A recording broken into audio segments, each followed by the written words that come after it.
नमस्कार, capital TV Uttar Pradesh में आपका स्वागत है और मैं आपके साथ प्रिया बिस्ट। अब वक्त हो चला है ऐसे मुद्दों पर विस्तार से बात करने का जो जनता, राज्य, देश और पूरी दुनिया पर असर डालते हैं।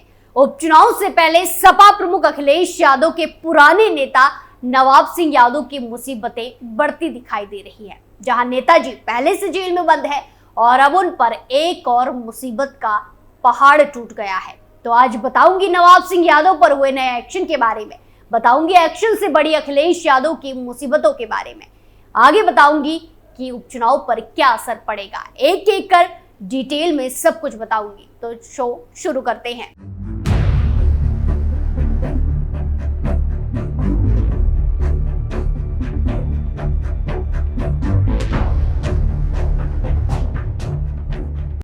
मुश्किलों में अखिलेश का नवाब, उपचुनाव से पहले मचा हड़कंप, कोर्ट ने नवाब सिंह को घसीटा, संगीन धाराओं में चलेगा केस। उत्तर प्रदेश के कन्नौज में ब्लॉक प्रमुख नवाब सिंह यादव की मुश्किलें बढ़ने वाली हैं। क्यों? क्योंकि नवाब सिंह यादव, उसके भाई नीलू यादव और पीड़िता की बुआ पूजा तोमर पर पॉक्सो एक्ट कोर्ट ने आरोप तय कर दिए हैं। कोर्ट ने पुलिस की ओर से दाखिल आरोप पत्र में चार्जशीट में सभी धाराओं को स्वीकार कर लिया है। इस मामले में 12 नवंबर को पॉक्सो एक्ट कोर्ट में दुष्कर्म पीड़िता के बयान दर्ज किए जाएंगे। इस साल के अगस्त में उत्तर प्रदेश का कन्नौज सुर्खियों में आया, जहां यूपी पुलिस को डायल 112 के माध्यम से रात करीब 1:30 बजे एक कॉल आई, जिसमें एक लड़की ने बताया कि उसके कपड़े उतार दिए गए हैं और मारपीट की कोशिश की गई है। इस पर पुलिस मौके पर पहुंची तो पुलिस को एक नाबालिग लड़की मिली। पुलिस ने मोबाइल का कैमरा चालू और नाबालिग लड़की पुलिस को रास्ता दिखाते हुए कमरे में ले गई, जहां सीन देखकर पुलिस के होश उड़ गए। कमरे में सपा का नेता कहे जाने वाला नवाब सिंह यादव अंडरवेयर में एक महिला के साथ मौजूद था, जिसको पुलिस ने हिरासत में ले लिया। ये अंडरवेयर वाला वही नेता था जिस पर नाबालिग लड़की ने दुष्कर्म का आरोप लगाया। वहीं अब इस मामले में नया अपडेट सामने आया है, नया अपडेट देखने को मिला है। दरअसल 11 अगस्त की रात पुलिस ने पूर्व ब्लॉक प्रमुख नवाब सिंह यादव को गिरफ्तार किया था। फिर पुलिस ने नवाब के भाई नीलू यादव पर सबूत मिटाने और दुष्कर्म पीड़िता की बुआ को मदद करने में आरोपी बनाया है। पुलिस के अनुसार नवाब सिंह के छोटे भाई नीलू यादव ने सह आरोपी पूजा तोमर की मदद से साक्ष्यों को मिटाने की कोशिश की, सबूत मिटाने की कोशिश की। इसके बदले पूजा के एक करीबी के खाते में 4 लाख रुपए ट्रांसफर किए। बाद में 21 अगस्त को कई दिनों तक फरार चल रही पीड़िता की बुआ पूजा तोमर को गिरफ्तार किया गया और 3 सितंबर को नीलू यादव ने अदालत में आत्मसमर्पण कर दिया, सरेंडर कर दिया था। आपको बता दें कि विवेचक सदर कोतवाली कपिल दुबे ने कोर्ट में आरोप पत्र दाखिल किया था, चार्जशीट दाखिल की थी। इस मामले में नवाब सिंह यादव, पूजा तोमर और नीलू यादव के खिलाफ पुलिस ने पॉक्सो एक्ट के तहत चार्जशीट दाखिल की। उधर बचाव पक्ष यानी कि नवाब के वकीलों ने दुष्कर्म की धाराएं हटाने के लिए 5 प्रार्थना पत्र कोर्ट में दिए थे। वकीलों ने कई धाराओं पर आपत्ति जताई थी। फिर बीते सोमवार को कोर्ट ने दोनों पक्षों की दलीलें सुनी और बचाव पक्ष की दलीलों को खारिज कर दिया। नवाब सिंह की दलीलों को खारिज कर दिया गया। कोर्ट ने सभी धाराओं में केस चलाने का आदेश दिया। स्पेशल जज अलका यादव ने दोनों पक्षों की दलीलें सुनने के बाद सभी आरोपों को सही ठहराया। कोर्ट ने सहमति देने के साथ ही केस की कार्यवाही आगे बढ़ाने का रास्ता भी साफ कर दिया है। इसके बाद अब तीनों नवाब सिंह यादव, भाई नीलू यादव और आरोपी महिला पूजा तोमर के खिलाफ कार्रवाई आगे बढ़ेगी। अब पुलिस के लगाए गए सभी आरोपों पर पॉक्सो कोर्ट में ट्रायल चलेगा और मामले की अगली सुनवाई 12 नवंबर को होने वाली है। इस दिन पीड़िता की कोर्ट में गवाही होगी। एसपी अमित कुमार आनंद ने बताया कि कड़ी सुरक्षा के बीच पीड़िता को कोर्ट में लाया जाएगा। आपको बता दें कि पुलिस ने नवाब सिंह यादव, उसके छोटे भाई नीलू यादव और पीड़िता की बुआ पर गैंगस्टर की कार्रवाई भी की है। नीलू यादव की ओर से जमानत अर्जी दाखिल की गई थी।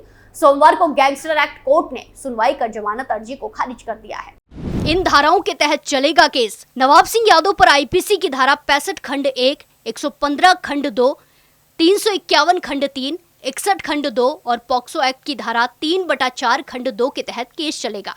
सह आरोपी पूजा तोमर पर आईपीसी की धारा 65 खंड 1, 115 खंड 2, 351 खंड 3, 61 खंड 2, 238 खंड बी और पॉक्सो एक्ट की धारा 16/17 के तहत मामला चलेगा।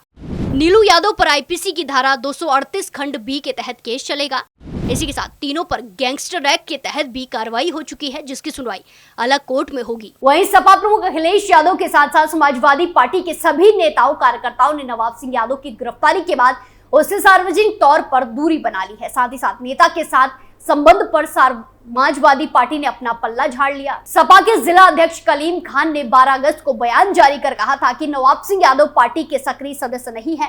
वो करीब 5 साल पहले से पार्टी विरोधी गतिविधियों में शामिल था और वो पार्टी का सक्रिय सदस्य बिल्कुल भी नहीं है और पार्टी की तरफ से ऐसा इसीलिए किया गया ताकि उपचुनाव में कोई असर ना पड़े, कोई भी चुनाव में इसका असर ना पड़े, क्योंकि नवाब सिंह यादव पर आरोप लगने से कुछ दिन पहले ही अयोध्या से सपा नेता मोहित खान का नाम मासूम बच्ची से दुष्कर्म में फंसा था, जिसके बाद राजनीति में भूचाल आ गया था। कई सारे सवाल सपा नेता और सपा प्रमुख अखिलेश यादव पर उठने लगे थे। ये मामला भी ठंडा भी नहीं हुआ कि कन्नौज से सपा नेता नवाब सिंह यादव पर नाबालिग बच्ची के साथ दुष्कर्म के आरोप लग गए। तो ऐसे में पार्टी कोई भी मुसीबत मोल नहीं लेना चाहती। वहीं नवाब पर लगे गंभीर आरोपों ने न केवल नेता की व्यक्तिगत छवि को प्रभावित किया बल्कि राजनीतिक करियर पर भी काले बादल मंडराने लगे हैं। एक समय में मिनी सीएम, आज अखिलेश यादव ने मोड़ा मुंह। सलाखों के पीछे गुजर रहे दिन और रात, राजनीतिक करियर पर लगा ब्रेक। वैसे नवाब सिंह यादव के सपा से रिश्ते की बात की जाए तो कन्नौज के अड़ंगापुर गांव के रहने वाला नवाब सिंह यादव एक समय में मिनी सीएम कहलाता था। दरअसल नवाब सिंह यादव ने अपने राजनीतिक करियर की शुरुआत सपा की लोहिया वाहिनी से की थी। वो लोहिया वाहिनी का जिला अध्यक्ष था। वहीं सपा के मुखिया अखिलेश यादव ने साल 1999 में पहली बार अपना चुनाव कन्नौज से ही लड़ा। इसके बाद नवाब उनके संपर्क में आया। लोहिया वाहिनी का जिला अध्यक्ष होने के नाते उसने जमीनी स्तर पर अपनी काफी अहम भूमिका निभाई। 2006 में नवाब सिंह ब्लॉक प्रमुख के तौर पर चुना गया, लेकिन जब 2007 में मायावती सीएम की कुर्सी पर काबिज हुई तो नवाब के खिलाफ कई सारे केस दर्ज किए गए। फिर 2012 में जब अखिलेश यादव ने कुर्सी संभाली, सीएम की कुर्सी संभाली, तो नवाब का राज फिर से शुरू हो गया था। 2012 की अखिलेश सरकार में उसे मिनी सीएम कहा जाता था, क्योंकि वो अखिलेश यादव का करीबी होने के साथ साथ डिंपल यादव का सांसद प्रतिनिधि भी था। साल 2012 में डिंपल यादव सांसद चुनी गई थी, लेकिन 2022 में टिकट की चाहत में वो अखिलेश यादव से दूर हो गया। फिर 2024 में अखिलेश यादव जब सांसदी का चुनाव लड़ने कन्नौज पहुंचे तो फिर करीब आ गया।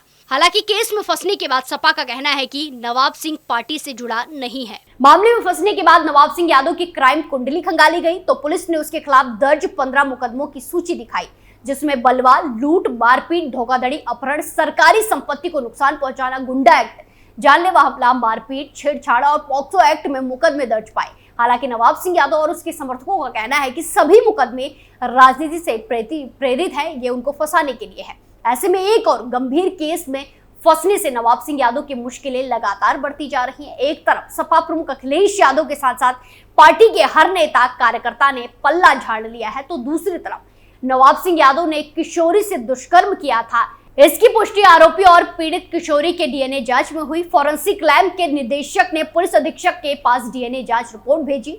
डीएनए सैंपल का मिलान होने से पुलिस को एक वैज्ञानिक सबूत मिल गया, जिसके आधार पर कोर्ट में चार्जशीट दाखिल की गई।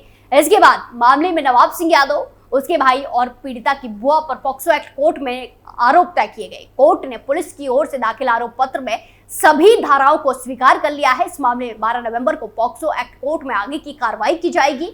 ऐसे में अब ये मामला और ज्यादा गंभीर हो गया है। मामले में आगे क्या कुछ निकल कर आता है, क्या कुछ कार्रवाई होती है, एक्शन लिए जाते हैं, ये देखना बाकी है। इस पूरे मामले में आपकी क्या राय है, कमेंट करके जरूर बताएं। स्पेशल स्टोरी में आज के लिए इतना ही, फिर पेश होंगे नए मुद्दे के साथ। बाकी तमाम खबरों के लिए देखते रहिए कैपिटल टीवी उत्तर प्रदेश। नमस्कार।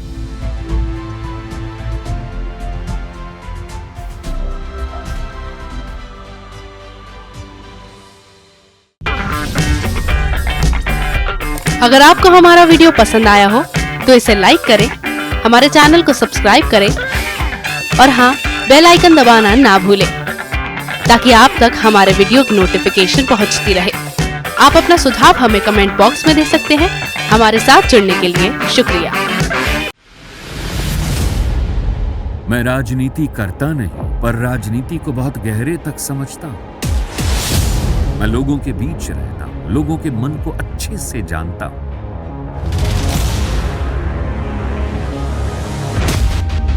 पब्लिक और पॉलिटिक्स की हर नब्ज को खूब पहचानता हूं। संघर्ष की सियासत से सत्ता के सिंहासन तक मैं हर खबर से खरा सच निकालता हूं। ना कोई दौड़, ना कोई रेस। कैपिटल बी, उत्तर